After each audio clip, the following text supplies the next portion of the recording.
10-year-old Sammy Davis Jr. was the worst student in his Harlem elementary school, failing every class, constantly in trouble, labeled as hopeless by everyone except one teacher. When Mrs. Eleanor Johnson saw him perform in the school hallway, she didn't just recognize his talent.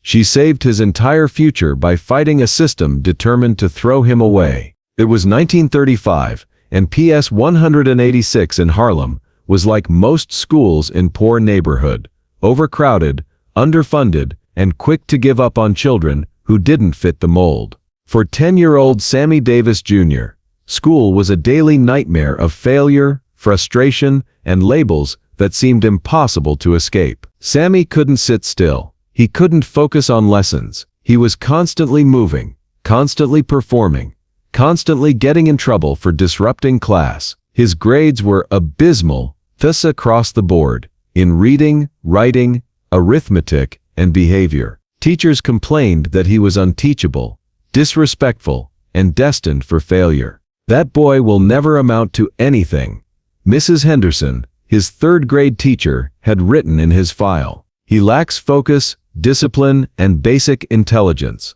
I recommend he be placed in a special school for problem children." By fourth grade, the school was ready to give up on Sammy entirely. He had been sent to the principal's office more times than any other student in the school's history. He was behind in every subject, couldn't read at grade level, and seemed completely uninterested in learning anything the traditional way. That's when Mrs. Eleanor Johnson arrived at PS 186. Mrs. Johnson was different from the other teachers. A tall, elegant black woman in her 40s. She had been teaching for 20 years and had seen every type of student imaginable. She believed that every child had potential, but she also understood that not every child learned the same way. When she was assigned Sammy's fourth-grade class and saw his file, she was shocked by what she read. Disruptive, unteachable, learning disabled, problem child, hopeless case. But when Mrs. Johnson looked at Sammy on his first day in her class, she didn't see any of those labels. She saw a small, energetic boy who seemed to be bursting with something he couldn't express through traditional schoolwork. Within the first week, Mrs. Johnson observed what other teachers had missed. Sammy wasn't disruptive because he was bad, he was disruptive because he was bored and frustrated. When she watched him during recess, she noticed that he was always performing for other children, making them laugh, singing songs, doing impressions. He was the center of attention, not because he was showing off, but because he was naturally entertaining. More importantly, she noticed that he was incredibly intelligent, just not in the ways that traditional education measured intelligence. "Sammy," Mrs. Johnson said, after class one day, "I've been watching you, and I think you're one of the smartest children I've ever taught." Sammy looked at her like she was crazy. "Mrs. Johnson, I'm the dumbest kid in school. Everyone says so." "Everyone is wrong," she said firmly. "You have a different kind of intelligence. You understand people, you understand emotions. You can read a room better than most adults. That's not stupidity. That's genius." That conversation changed everything. Mrs. Johnson began to teach Sammy differently than she taught other students. Instead of forcing him to sit still and memorize facts, she found ways to incorporate movement and performance into his learning. When they studied history, she had him act out historical events. When they worked on reading, she gave him scripts and plays to read instead of textbooks. The transformation was immediate and dramatic. Sammy, who had never shown interest in traditional academic subjects, began to excel when learning was presented as performance. His reading improved rapidly when he was reading dialogue. His math skills developed when Mrs. Johnson showed him how numbers related to music and rhythm. But the real breakthrough came during a particularly difficult day in November 1935. Sammy had gotten in trouble that morning for disrupting another teacher's class.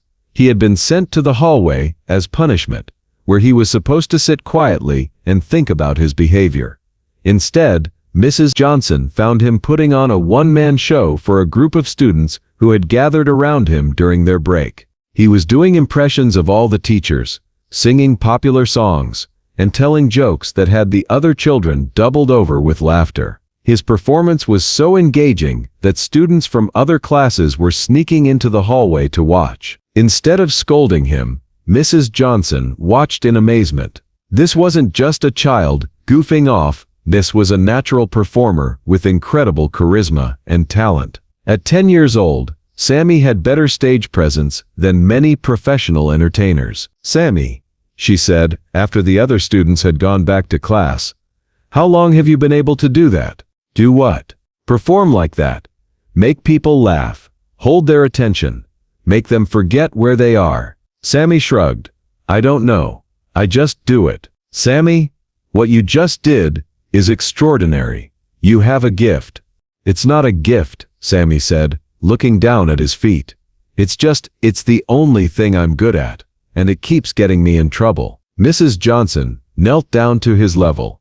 "What if I told you that your gift doesn't have to get you in trouble? What if I told you that what you just did could be the most important thing you ever learn in school?" That afternoon, Mrs. Johnson did something unprecedented. She went to Principal Morrison and requested permission to create a special program for Sammy, one that would allow him to learn through performance while still meeting academic requirements. "Mrs. Johnson," Principal Morrison said, "the boy is a discipline problem. We're considering transferring him to a school for children with behavioral issues. We can't create special programs for every student who can't behave. Sir, I believe this child has extraordinary talent that we're wasting by trying to force him into a traditional educational model. Give me 1 semester to prove that he can succeed if we teach him differently. And if you can't, then I'll personally recommend his transfer. But if I can, we might be looking at a child who could achieve something remarkable." Principal Morrison was skeptical, but he respected Mrs. Johnson's 20 years of experience. He agreed to give her 1 semester. Mrs. Johnson spent the rest of the school year developing an innovative curriculum specifically for Sammy. Instead of traditional assignments, she created projects that allowed him to demonstrate his learning through performance. For history class, instead of writing reports, Sammy would perform historical speeches and act out historical events.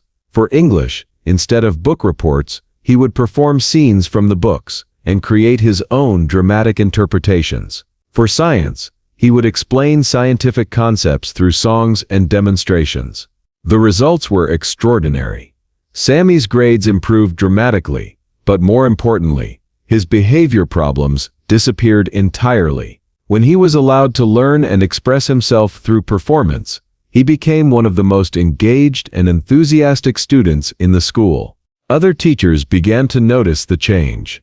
Sammy, who had been considered the school's biggest problem, was now helping other students learn by performing lessons and making subjects entertaining. He was developing confidence, academic skills, and most importantly, a sense of his own worth. "It's like watching a completely different child," Mrs. Henderson told Mrs. Johnson. "I can't believe this is the same boy I taught last year." But Mrs. Johnson's most important contribution wasn't just changing how Sammy learned, it was changing how he saw himself. "Sammy," she told him near the end of the school year, "I want you to understand something. You're not a problem child. You're not stupid. You're not hopeless. You have a rare gift, and that gift makes you special.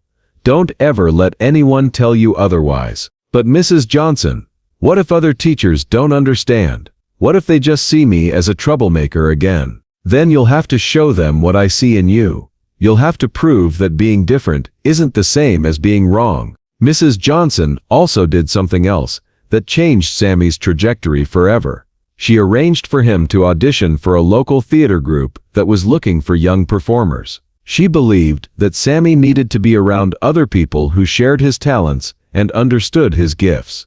The audition led to Sammy's first professional performing opportunities, which eventually led to his joining his father's act and beginning the entertainment career that would make him famous.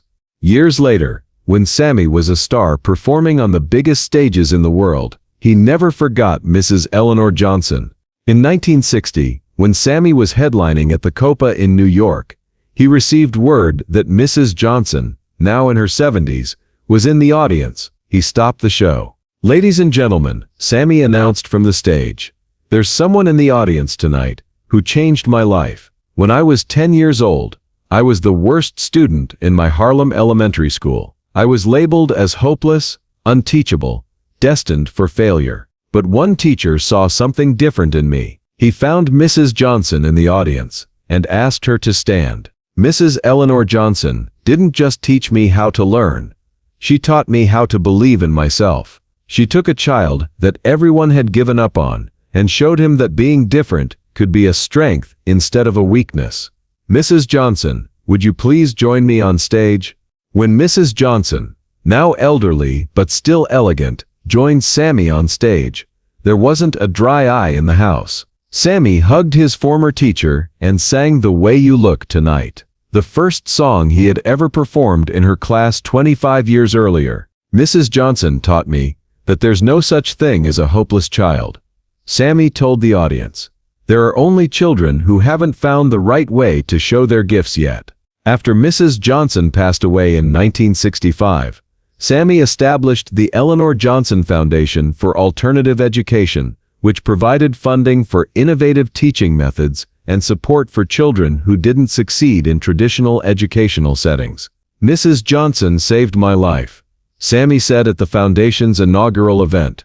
"Not just because she recognized my talent, but because she taught me that my differences were my strengths. She showed me that there are many ways to be smart, many ways to be successful, and many ways to contribute to the world." The foundation has since helped thousands of children who, like 10-year-old Sammy, were labeled as problems or hopeless cases by traditional educational systems. It focuses on identifying and nurturing non-traditional intelligence and talents, particularly in the performing arts. Today, PS 186 in Harlem has a plaque in its main hallway that reads, "In memory of Mrs. Eleanor Johnson, who taught us that every child has a gift, and that sometimes the greatest gifts come in the most unexpected packages." The plaque also includes a quote from Sammy Davis Jr. "Mrs. Johnson didn't just see my potential, she fought for it. She proved that one teacher who believes in a child can change not just that child's life, but the world." Mrs. Johnson's teaching methods, once considered radical, are now recognized as early examples of what educators call multiple intelligence theory and differentiated learning. Her approach to Sammy has been studied in education schools across the country as an example of how innovative teaching can transform students who struggle in traditional settings. The story of Mrs. Eleanor Johnson and 10-year-old Sammy Davis Jr. reminds us that genius comes in many forms, and that sometimes the children who seem the most difficult to teach are actually the ones with the most to offer the world. It also reminds us of the incredible power that teachers have to change lives. Mrs. Johnson could have seen Sammy as just another problem student. Instead, she saw a gift that needed nurturing, and her belief in him literally changed the course of entertainment history. Most importantly, their story proves that labels like hopeless, unteachable, and problem child say more about our educational systems than they do about the children themselves. Sometimes, what looks like a problem is actually a solution waiting to be discovered. If this incredible story of belief, innovation, and the power of seeing potential where others see problems moved you, make sure to hit that subscribe button and share this video with someone who needs to remember that every child has gifts waiting to be discovered. Have you ever had a teacher who believed in you when no one else did? Let us know in the comments about the educators who saw your potential and changed your trajectory. And don't forget to ring that notification bell for more amazing stories about the moments when belief transforms everything.